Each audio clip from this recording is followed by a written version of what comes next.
But anyway, it's a pleasure to be with you. I'm going to move this off this way because I can't see you guys. I'm going to do the whole eye contact thing.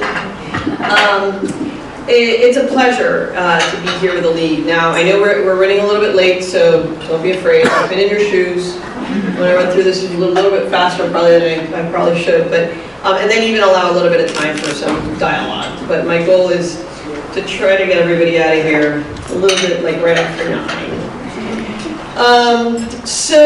And I was particularly thrilled to be invited to speak to the league tonight and to all of you, because my path here is intertwined with the League of Women Voters here in Rhode Island. And I know some of the members have heard me say this at a few other events when I was in my first term, but the League holds a particularly special spot for me, because when I had just recently married and moved to Rhode Island in 1992 and wanted to kind of get involved in something, I started by getting involved in those things, as we all do, right, that matter to you. And then there were a number of issues that having to do at the time with the English, having to do with the English-only movement and things. And so a number of the Hispanics were getting involved, and I started bumping into people at the State House from the League, people like Carolyn Goldman and Holly Courage, other people from other organizations that I hold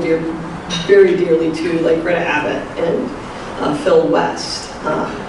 And it was thanks to my interactions with them that I'm here today, because they were the ones who mentored me as to the ways of the State House. How do you go through hearings, and what happens to bills, and who do you have to talk with? And so I want to thank the leadership of the League of Women Voters over the decades that has really held the banner for civic engagement in a really wonderful community way, so that people like me who didn't know much about Rhode Island government could get involved and even become an elected statewide leader. Now we're here tonight, though, to celebrate a major voting milestone in part. It's the 100th anniversary of women being granted suffrage. And by the way, we had a ceremony this morning at the State House, which was a lot of fun. We did make a note of the fact that the amendment actually didn't cover all women, as these things tend to happen. And so that's going to be, I think, one of the more interesting conversations that we have over the year. But nonetheless, it was a major achievement. And we also have to be willing to celebrate when we can those moments that make substantial change happen. And so, we did a number of things this morning and announced some contests, and particularly you'll see me wearing this sticker that says "Shall not be denied." There is now, thanks to a collaboration with the Rhode Island Council for the Humanities, a website and a whole programming, joint programming that's happening where any community organization in the state is welcome to use the logo in their events that commemorate the 100th anniversary of women's right to vote. And in fact, on the back of your program, you'll see the logo, and you'll see that this event is also one of the first ones that we have under this new initiative. And yes, that was an incredible step forward, but we clearly have more work to be done, and that's just the way it is. Here, the way our democracy originated, right? It was a bunch of guys, mostly, and particularly land-owning white gentlemen of the time period that set up these structures. And then we opened, through suffrage, the right to vote to a variety of other individuals. And what I think has fallen behind has been the structures of government and the access to the government. So while we opened the right to vote, we may not have made it uniformly easy for people to access the ballot box. Now, I've had the great privilege and honor to, as your Secretary of State, be able to put some wonderful measures that I believe have increased people's ability to vote and have increased access to the ballot box, while we have also improved the integrity of the system.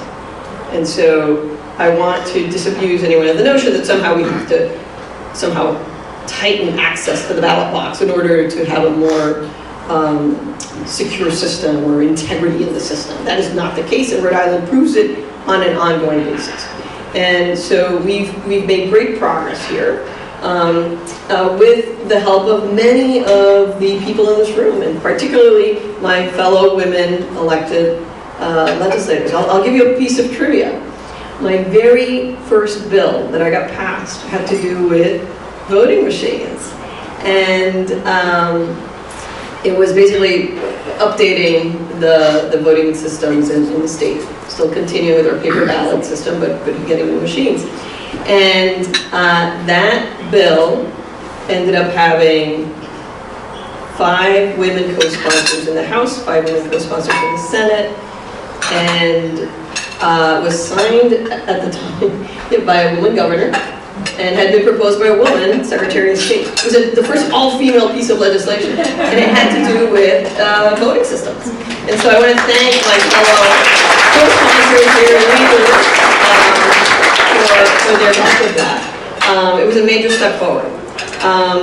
And so we did that. We then passed online voter registration and automatic voter registration, and I would be neglectful if I didn't say that the League and Common Cause were incredible partners in that effort. And then that allowed us to do things like make it easier for people to actually register to vote, and more than just register, update their address. The reason we have outdated information in our voter registry is that, at a time when most people are using their phones to update everything in their lives, we were asking people to download a form. I had young people who didn't know what a PDF was, print them, and didn't know what those boxes were that you had to supposedly put the mail into. So by allowing online voter registration, more than allowing just the registering online, what we really did was we allowed people to update their address as they moved in life in a way that they're now familiar with. And so that was a really big step forward in making sure that people had access to being able to vote. Because if you're at the wrong address on voting day, you're going to, 9 times out of 10, you're going to lose that voter. If they show up at the polling location, and I see some poll workers, right? And then you tell them, no, you got to go to this other polling place because your address, you forgot to change it. You're going to lose that voter. So by making things like online voter registration happen, we were able to improve upon that. We did things like make sure that people knew that there are 3 ways to vote in Rhode Island, right? Yeah, you can vote on election day, but you can have a ballot mailed to your house. You can apply for a mail ballot, or you can vote by emergency mail ballot. I'll put that one to the side for a minute. The mail ballot system. We, last election cycle, put money into the elections budget so that now all mail ballots have prepaid postage. So you don't have to worry about it. It's an odd-sized envelope. How do I get this in and get it over there? You don't have to give it to anyone. You can just put it in the mailbox and not give it to anybody if you want to submit it yourself. And then we also publicize the fact that we have an emergency mail ballot system. Now, if there's a space where we absolutely have to do better, and I know that I see my fellow women legislators who go, yep, we do, is early voting. Our form of emergency mail ballots is really early voting, except in a very clunky, very paper-intensive way. And one that doesn't allow people to really understand that what they can do is early voting. So let's just call it what it is, and let's make the clerks' lives easier, let's make people's lives easier, and just let people be able to vote when they're able to vote. Because not everyone, back in the old days, back at the beginning of the democracy, yes, a Tuesday for the farmers and all that kind of fun stuff made sense. It doesn't anymore. And so our democracy, if it's really going to include everybody, needs to change to the needs of the people. And that's what early in-person voting would do, and I'm looking forward to submitting that again for the 6th time. It's okay, there's always one, and it takes a little bit longer. So this centennial gives us a chance to really think about all of these things And to also think about, well, and then why are people not voting? Which was one of the questions that was submitted to me as a speaker. Now, a recent study by the Knight Foundation that I happen to have been on the advisory council for found that the two biggest reasons people don't vote are that they don't like the candidates or the options that they have in front of them, and that they think that their vote doesn't matter. Those are the two biggest reasons. Now, we can work on they don't like the candidates by encouraging more people from different backgrounds and genders and sexual orientations and everything to run for office. And I think that's a good thing. And then where they think that their vote doesn't matter, we really have to work hard at having conversations with people that point to them as to what information you can get on how to access their government. We have a huge vacuum in civic literacy in this country, not just Rhode Island. And so part of what I've done as Secretary of State is to create in our voter, by the way, vote.ri.gov is your voter information center. Feel free to bookmark it on your phone or on your computer.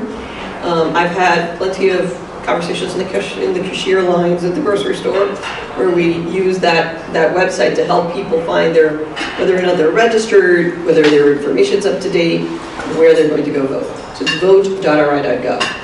But that page, in addition to finding your polling location or showing you your ballot, has a number of pieces of information about how elections and government works here in our state. And we have to do a better job of showing people what are those tools that they need and that are at their disposal to engage in. And this is going to be especially important in 2020. You know, I don't think it's not a coincidence that when you look at voter turnout, for Rhode Island it actually mirrors the national average pretty evenly. It's about a 60% voter turnout rate for a presidential election, 40% on the off-cycle, that's the statewide electeds and the General Assembly. And then special elections are a dismal 3 to 8%. Nothing kills me more than, after all the work that we do, to have a 3% turnout rate in a special election in the municipality. We need to fight against the media messaging that focuses so heavily on the presidential stuff. And believe me, I'm a big believer that this presidential election is going to be very important. But having said that, we need to have conversations about the rest of the ballot.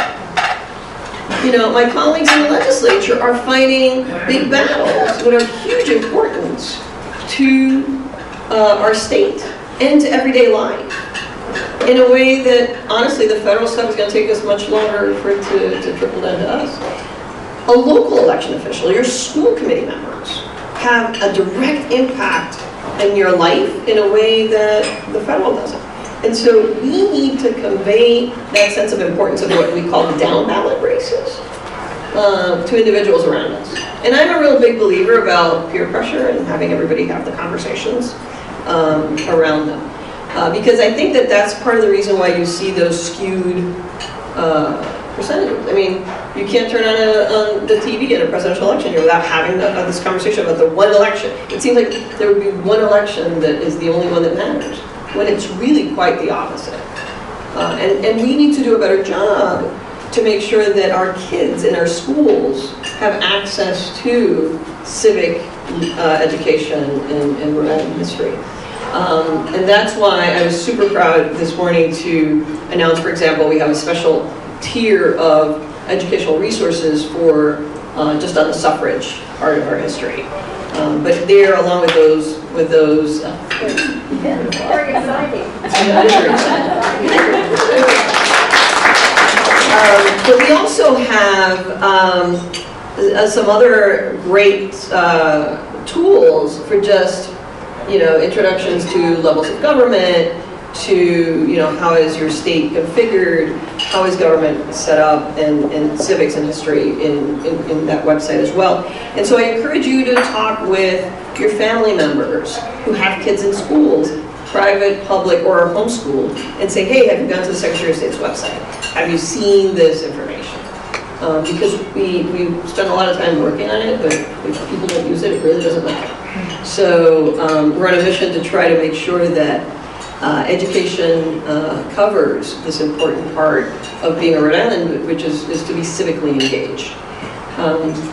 And so along with that, and actually it was covered in the introduction, is we've done a big outreach to young people. We have an Instagram account called RI Votes, which has some of the funniest memes, which are those pictures with funny inserts in them. And the memes are probably some of the wittiest on elections and voter registration that you've ever seen. It's got a national following now. And so we do things like that because we need to capture young people's attention. It's great. I mean, I've been to many a march at the State House. Those are incredibly inspiring and energetic, but in the end, that energy has to be channeled in a way that actually changes things. And that is voting, that's being involved, that's running for office, if that's what you feel called to. Those are the ways that we can actually change our world for the better. So it's not an easy task, but it can be done. And I think the work that we've done in just 5 years in elections here in Rhode Island shows that we can do it. So I'm actually fairly optimistic, despite some of the more challenging times that we've had here. And I'm inspired by the work of the early suffragettes. That when you think about sort of the work and toil that they went through to get us to where we are today, I'm up for it. And I know that with partners like the League, we're going to make a huge change here in 2020 and beyond. And so with that being said, let me stop here and give people an opportunity to actually ask questions and shuffle in their seats and stuff. So, yes? 2020 is a big year for the census. Yes. I wonder if you could say a couple of words how we're doing in counting the residents of Rhode Island. So we don't have we haven't really... Oh, sorry, I'll repeat the question, yes. So the question is around Census 2020 being very important, and how are we doing on that? Well, we haven't started the counting yet. I mean, that process is going to start as soon as the postcards hit everybody's mailboxes in April. John Marion is here. He's on the Complete Count Committee that the governor has put together. So if you want a very specific hands-on, I would encourage you to speak with John. John, who else is here from Complete Count? Is anybody else? Okay. Anyway, I'm cautiously optimistic that we will keep the 2 districts, that we will keep all that federal funding, but it's going to take each and every one of us in this room to literally ask every person you see during the month of April, so did you get the full postcard, and did you fill it out? Like, that has to be a part of everybody's conversation. When I go on Latino, on Spanish language radio stations, every time I speak about that. There's a real sense of anxiety in immigrant communities, with good reason, about this. But the census is about counting every living person, regardless of immigration status. And every person that we do count is less money that we receive. And so, yeah, it's just a matter of pushing hard to do that.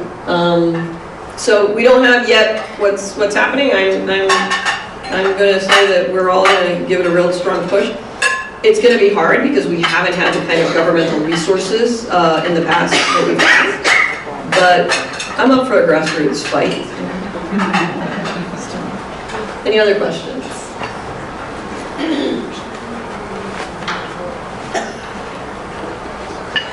Yes, Marie.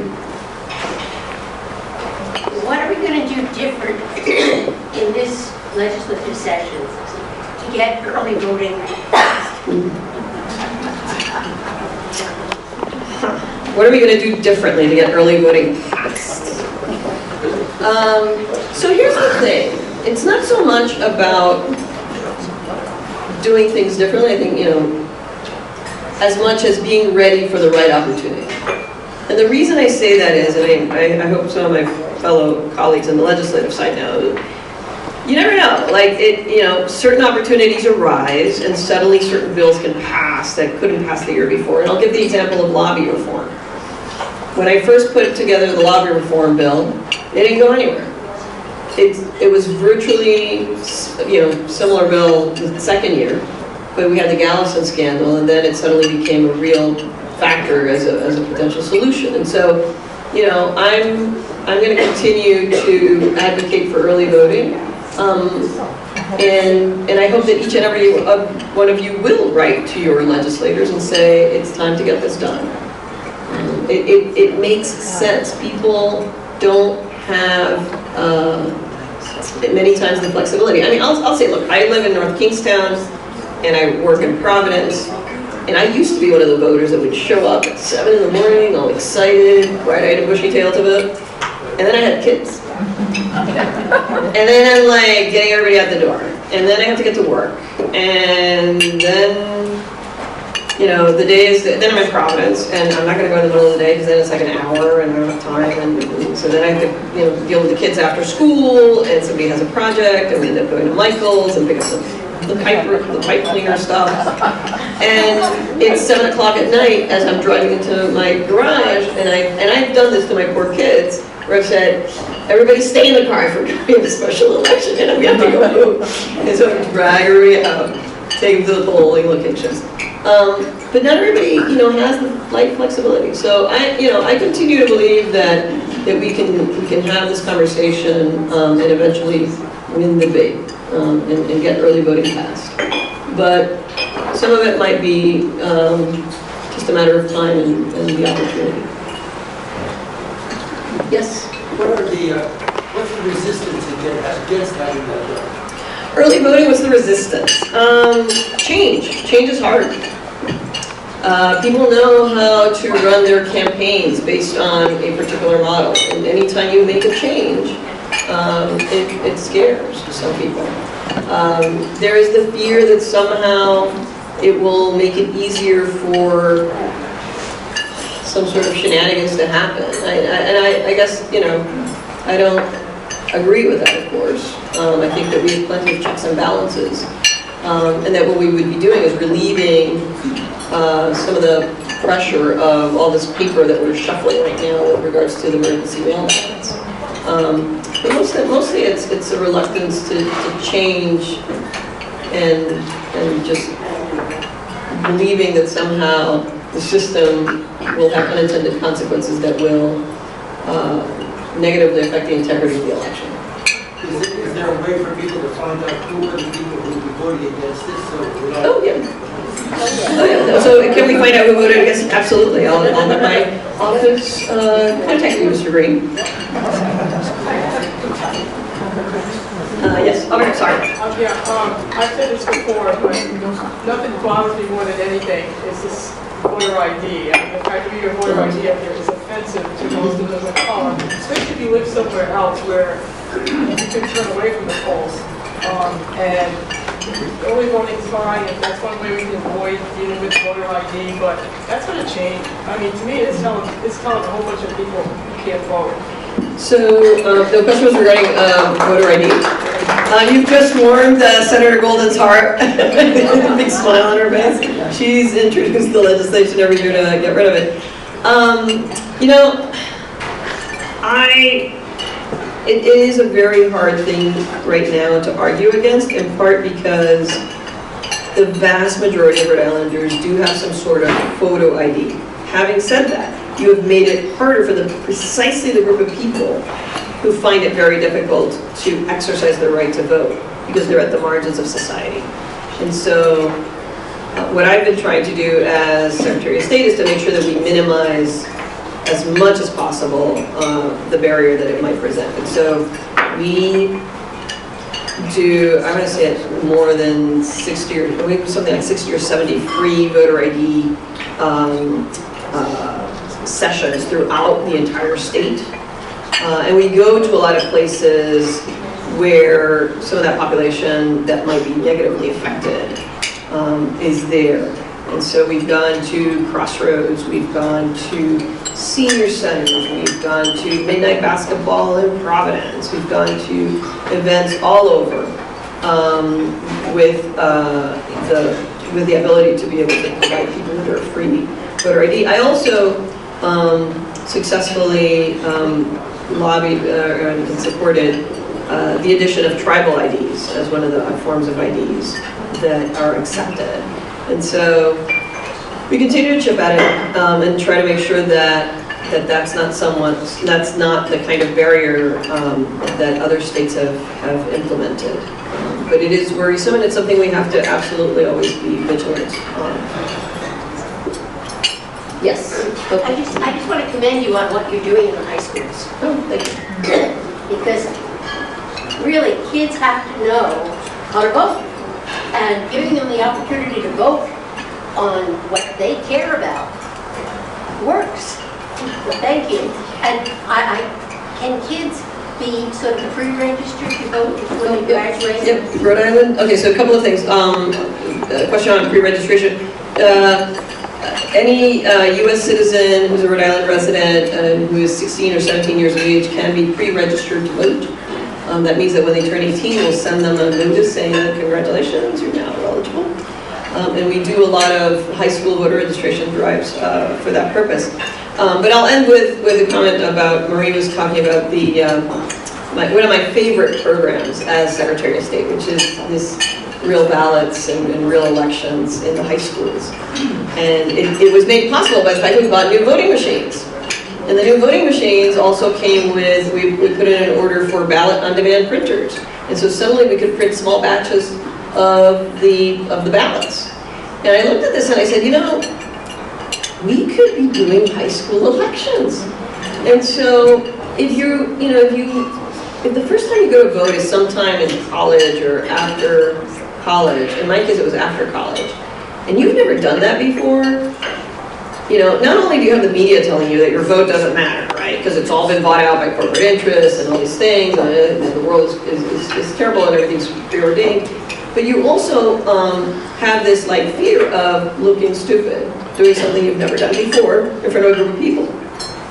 And so, as a way to chip away at that reluctance to take that step in the real world, I said, okay, let's not just bring the voting machines and ballots, because we did mock elections before, and the ballot would say, what's your favorite flavor of ice cream, what's your, and all sorts of silly things. No, let's do it on something that matters to the kids, because as the parent of 2 teenagers, mock anything doesn't cut it. It's got to be real. And so being able to look at a ballot where you know the names of everyone on that piece of paper, and you know who's going to be happy and who's going to be sad at the end of that count, I think makes that relationship with the ballot and with voting very personal. And it really tells them sort of why it matters in a way that no lesson plan can. So we've been able to do this in over, I want to say a couple of dozen now, high schools. It's been a joy to do, it's great. And I look forward to continuing it. And I remember at one point somebody asking me, well, no, but that's going to cost too much money. It's like, no, not really. Not really. We're talking paper, we're talking my staff. We can do this if we set our minds to it and help this next generation become engaged and consistent voters, which is what we need in our world. And so with that, let me, one area that people didn't ask me about, which I find interesting, is the security of elections. And I will say this, we are absolutely a democracy under attack. There are foreign interests that are trying to hack away our systems and every other state in the country. But we are also very determined, working very closely with a number of federal and state agencies to ensure that we try to prevent that. And more importantly, that in the case when it does happen, because it will at some point happen. I mean, you can't look at me with a straight face, given in a world where the biggest multinational companies with the most amazing budgets have all been hacked. That somehow government isn't going to, and we started to see some of that throughout municipal government. That when that does happen, our elections will still be able to be trusted and to be able to be done. Perhaps not that same night, but that we have thought of the what if this happens. this is what we're going to do next. It's never going to happen, we're not going to do it. And so I am cautiously optimistic that that we were on that. And it's been a real learning curve. But I am particularly proud of the work that in Rhode Island we've done with the Rhode Island National Guard, with the Department of Homeland Security, and with the State Police Fusion Center to protect our elections. So, with that being said, let me wrap it up here. And I don't know if anybody else has questions.